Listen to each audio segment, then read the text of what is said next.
রোববার রাতে ৩ মেয়ের ঘুমের পর নিজেও শুতে যান তসলিমা আক্তার। পরদিন ভোরে মেয়েদের আর দেখা হয় না তার। হাতুড়ি দিয়ে খুন করে স্ত্রীর মরদেহ ডিপ ফ্রিজে ঢুকিয়ে রাখেন অভিযুক্ত স্বামী নজরুল। মেয়েদেরকে ফুপির বাসায় নিয়ে গিয়ে উধাও হয়ে যান তিনি।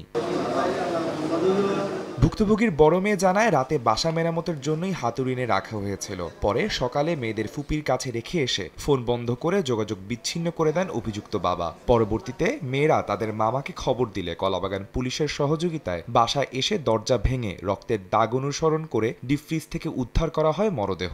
মেয়ের দাবি প্রায় তার মাকে মারধর করত অভিযুক্ত বাবা। থানায় জিডি করি, তখন পুলিশ সহ আইসা ঘরের রুমের তালা ভেঙে ঢুকি।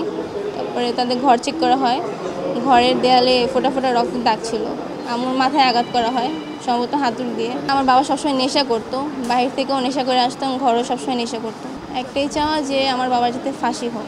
পরবর্তীতে ঘটনাস্থলে পুলিশ, সিআইডি ও পিবিআইয়ের দল এসে ঘটনা খতিয়ে দেখে। তদন্ত এরই মধ্যে শুরু হয়ে গেছে দাবি করে কলাবাগান থানার ওসি জানান, দ্রুতই আসামিকে আইনের আওতায় নিয়ে আসা হবে। প্রাথমিকভাবে মনে হচ্ছে যে এটা হাজব্যান্ড ওয়াইফের পারিবারিক দ্বন্দ্ব ছিল, সেই দ্বন্দ্ব থেকে এই হত্যাকাণ্ড। অভিযান অলরেডি আমাদের টিম কাজ করছে।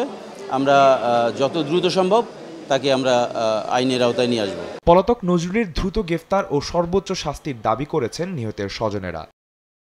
আদনান তুর্য, সময় সংবাদ, ঢাকা।